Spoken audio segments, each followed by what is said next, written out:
Okay. Social media Sugali ప్రీతి case అని చెప్పలేరు కాబట్టి యూరియా పైన తప్పుడు వార్తలు రాస్తున్నారు కాబట్టి సోషల్ మీడియాలో చేస్తామని చెప్తున్నారు. సార్ ఇప్పుడు సిబిఐకి ఇచ్చారు కదా సుగాలి ప్రీతి కేసు. సిబిఐ ఇప్పుడు ఏం చేస్తుంది? మరి పవన్ కళ్యాణ్ గారు చెప్తున్నారు ఏం లేవు, ఎవిడెన్స్ లేవు, డిఎన్ఏలు మారిపోయి డబ్బులు ఇచ్చారు కొనేసారు. ఇప్పుడు ఏం చేస్తుంది? ఏం చేయడానికి అవకాశం ఉంది? ఏ రకంగా న్యాయం జరగడానికి అవకాశం ఉంది? సార్ నేను బహుశా ఐపీఎస్లో లేకపోతే సీనియర్ ఇన్వెస్టిగేషన్ ఆఫీసర్ని కాదు, లేకపోతే పవన్ కళ్యాణ్ గారు లాగా 2 లక్షల పుస్తకాలు చదవలేదు, నాకు అంత నాలెడ్జ్ లేదు. కానీ నేనైతే ప్రాథమికంగా ఒక లాయర్గా నాకు తెలిసినటువంటి ఒక న్యాయమూర్తిగా కూడా పనిచేశాను కాబట్టి దీంట్లో ఏం చేస్తే ఆ పాపకు న్యాయం చేయగలుగుతాం అనే దాని మీద నా పర్సనల్ ఒపీనియన్ లీగల్ ఫ్రేమ్వర్క్లో మొత్తం చెప్తాను. ఇప్పుడు సార్ ఒక కాలేజీలో పాప జరిగింది, ఒక హాస్టల్లో అంటే కాలేజీ లోపలే హాస్టల్ ఉంది, అది ఇన్సైడ్ క్యాంపస్.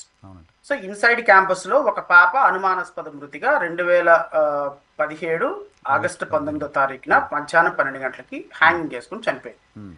వెంటనే పోస్ట్ మార్టం రిపోర్ట్ చేశారు వన్ డేలో. సో 48 అవర్స్ లోపే చేశారు. సో 48 అవర్స్ లోపే చేశారు కాబట్టి ఆ బాడీలో లీడ్స్ అవేమి మిస్ అయ్యే ఛాన్స్ లేదు. సో 6 స్లైడ్స్ ఆ పాప దగ్గర నుంచి కలెక్ట్ చేసి సైటాలజీ రిపోర్టో, పాథాలజీ రిపోర్టో, ఇంకో రిపోర్టో, పోస్ట్ మార్టం రిపోర్టో అంతా కలెక్ట్ చేసిన తర్వాత ఆ పాపతో రిపీటెడ్ గా హ్యూమన్ బీయింగ్ స్పర్మ్ కనపడింది. 2 prior to death there is a sources of intercourse, sexual intercourse అని రాశారు. So one thing is very clear, పాపని రేప్ చేశారా లేకపోతే ఆ పాపతో మొత్తానికి శారీరకంగా ఎవరో కలిశారన్నది మాత్రం ఒకటి కన్ఫర్మ్. నేను రేప్ అని కూడా అనుకుందాం, కాసేపు అనుకుందాం. పాప అయితే మాత్రం ఖచ్చితంగా సెక్సువల్ ఇంటర్ కోర్స్ లో పాల్గొంది, ఇది ఫ్యాక్ట్. ఎవరు చేశారు point to be ascertain. Force గా చేశారా, ఆ పాప ఇష్టపడి వెళ్ళిందా, ఇది కూడా అసర్టైన్ చేయాలి. మొత్తానికి ఈ పాపని 14 సంవత్సరాల పాప ఈవెన్ ఇష్టపడి కన్సెంట్ ఇచ్చినా ఇట్ అమౌంట్స్ టు రేపే. ఓకే, మైనర్ కాబట్టి బిలో 18 ఇయర్స్ కాబట్టి ఈవెన్ ఇష్టపడి ఆ పాపతో చేసిన 376 అందులో కన్సెంట్ అనే question does not arise at all. ఆ పాప రేప్ కింద పరిగణించబడాలి. సో ఈ పాప రేప్ అయింది, పాపను రేప్ చేశారు. ఎవరో somebody has raped, totally raped. ఎందుకు? ఆ పాప రిపీటెడ్ సెక్సువల్ ఇంటర్ కోర్స్ అని ఉంది పోస్ట్ మార్టం. సో ఈ పాపని రేప్ చేయడానికి ఉన్న పాసిబిలిటీస్ ఏంటి అంటే కాలేజీలో పాసిబిలిటీస్ ఉంటాయి, హాస్టల్లో పాసిబిలిటీస్ ఉంటాయి, ఆ ముందు రోజు పాసిబిలిటీస్ ఉంటాయి. ఎందుకంటే మనం 48 అవర్స్ తర్వాత చేసాం కాబట్టి ఎగ్జాక్ట్లీ ఎప్పుడు జరిగిందో రేపు చెప్పలేము, బట్ 24 అవర్స్ ఆర్ 48 అవర్స్ చెప్పగలుగుతాం కాబట్టి. So prior to death sexual inter course ఉంది. సెక్సువల్ ఇంటర్ కోర్స్ అంటే అది 48 అవర్స్ లోపే జరిగి ఉండాలి, అదర్వైజ్ ట్రేసెస్ అవ్వవు బాడీలో. సో ఇప్పుడు కాలేజీలో ఎంతమంది అటెండర్స్ ఉన్నారు, లెక్చరర్స్ ఉన్నారు, ఎంతమంది మేల్ పర్సన్స్ ఉన్నారు, హాస్టల్లో ఎంతమంది అటెండర్లు ఉన్నారు, వార్డెన్లు ఉన్నారు, మేల్ పర్సన్స్ ఉన్నారు, ఇంక్లూడింగ్ ఎండి చైర్మన్లతో సహా, టీచర్స్ తో సహా అక్కడ ఉన్నటువంటి మగవాళ్ళందరినీ కూడా ఇప్పుడు సిబిఐ అప్పుడు ఏం చేశారు, వీళ్ళు ఎవరి స్పోము టెస్ట్ చేయాల, అక్యూజ్డ్ 1, 2, 3 నిందితులది మాత్రమే టెస్ట్ చేశారు. వీళ్ళు ఏం చేయాలి అంటే నిందితులతో టెస్ట్ చేసినప్పుడు నిందితులది ఆ స్పర్మ్ డిఎన్ఏతో మ్యాచ్ కాకపోతే what the police are suppose to do, they suppose to extend the investigation beyond point లోకి వెళ్ళి ఇన్వెస్టిగేషన్ ని వేరే వాళ్ళని టెస్ట్ చేసి వేరే వాళ్ళ లీడ్స్ తీసుకునే ప్రయత్నం చేయాలి కదా.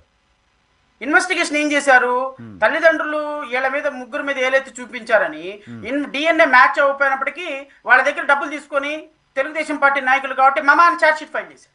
ఓకే, తప్పు ఎక్కడ జరిగింది అంటే ఇనీషియల్ ఇన్వెస్టిగేషన్ లోనే పోలీసులు ఈ డిఎన్ఏ మిస్ మ్యాచ్ అయినప్పుడు దీన్ని ఎక్స్టెండ్ చేసి రియల్ కల్ప్రిట్ ఎవరో పట్టించుకోకుండా వీళ్ళ ముగ్గురు మీద ఫైనల్ గా మమా అని ఛార్జ్ షీట్ వేసేసారు. ఓకే, ఇప్పుడు సిబిఐ ముందున్న బిగ్ ఛాలెంజ్ ఏంటి అంటే ఆ రెలవెంట్ టైంలో పనిచేసినటువంటి వ్యక్తులందరినీ కూడా పట్టుకొని వాళ్ళల్లో ఏమైనా నిందితుడు ఉన్నాడా, ఈ పాప డిఎన్ఏతో మ్యాచ్ అయ్యేటువంటి నిందితులు ఎవరైనా ఉన్నారనేది first the CBI has to ascertain.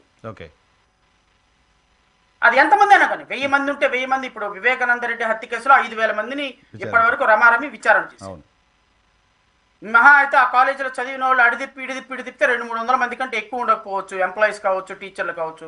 Let them bring in to the clutches of the law, తీసుకురమ్మనండి, మొక్కుబడిగా వీళ్ళు అడుగుతున్నారు కాబట్టి సోషల్ మీడియాలో నెగిటివ్ అవుతుంది కాబట్టి, డ్యామేజ్ అవుతుంది ఇమేజ్ కాబట్టి ఇచ్చినట్టుగా చూడాలా? నిజంగా చిత్తశుద్ధితో నిందితులు ఎవరో తేల్చడం కోసం చేసినట్టుగా మీకు ఏమైనా కనపడుతుందా? సార్ ఈ కేసులో ఆధారాలు లేవు అని పవన్ కళ్యాణ్ చెప్పేశాడు. పవన్ కళ్యాణ్ తన ఇంటెలిజెన్స్ తో చెప్పాల. పవన్ కళ్యాణ్కి చెప్పిందే సిబిసిఐడి డీజీ. అవును, డీజీ గారు చెప్పారని చెప్పారు. డీజీపీ చెప్పాడు, డీజీ చెప్పాడు. There is no possibility. ఈ రోజు నిందితులను పట్టుకోవటం అసమం అన్న విషయం వాళ్ళకి తెలుసు. ఇప్పుడు నిందితులను పట్టుకొని వాళ్ళు ఛార్జ్ షీట్ ఫైల్ చేసే పరిస్థితి ఉండదు. ఎందుకు ఉండదు అంటే, ఇప్పుడు నిందితులను పట్టుకొని కొత్త ఛార్జ్ షీట్ కనుక ఫైల్ చేస్తే పాత ఛార్జ్ షీట్ ఇన్వెస్టిగేషన్ ఎప్పటికీ పక్కకి వెళ్ళిపోదు.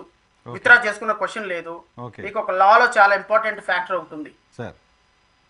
లాలో ఒక్కసారి ఛార్జ్ షీట్ ఫైల్ చేసిన తర్వాత ఫర్దర్ గా మీరు రీఇన్వెస్టిగేషన్ కి ఎక్కడ లాలో స్కోప్ లేదు. ఓన్లీ ఫర్దర్ ఇన్వెస్టిగేషన్ కి మాత్రమే స్కోప్ ఉంది.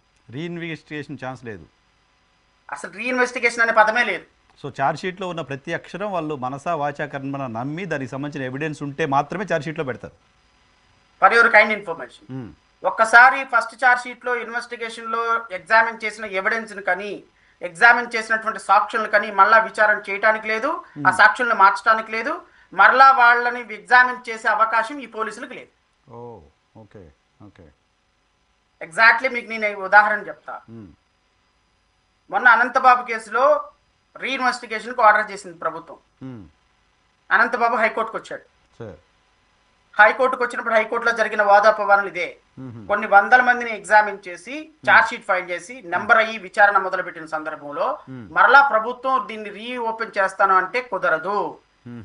ఇప్పుడు ఎవరినో ఫిక్స్ చేయాలనే చేసే ప్రయత్నంలో ఈ రీఇన్వెస్టిగేషన్ ఆర్డర్ చేశారంటే చట్టంలో ఎక్కడ రీఇన్వెస్టిగేషన్ అనే పదం ఉండదు. ఫర్దర్ ఇన్వెస్టిగేషన్ మాత్రమే. ఇప్పుడు ఈ నిందితులతో పాటుగా మిగతా నిందితులు రావాలి తప్ప ఈ నిందితులు డిఎన్ఏ మ్యాచ్ కాకుండా ఈ నిందితులను పక్కన పెట్టే ప్రొసీజర్ చట్టంలో లేదు. ఇప్పుడు వీళ్ళు వచ్చి కొత్తగా మొదలుపెట్టి వాడెవడో రేప్ చేసాడండి, వాడిని పట్టుకున్నాము, వీళ్ళ ముగ్గురు తూచండి, వీళ్ళ ముగ్గురు నిర్దోషులు అంటే కుదరదు. ఫస్ట్ ఛార్జ్ షీట్ ఒక్క పదము ఒక్క అక్షరం కూడా ఫస్ట్ ఛార్జ్ షీట్ లో మార్చే అవకాశం వీళ్ళకి లేదు.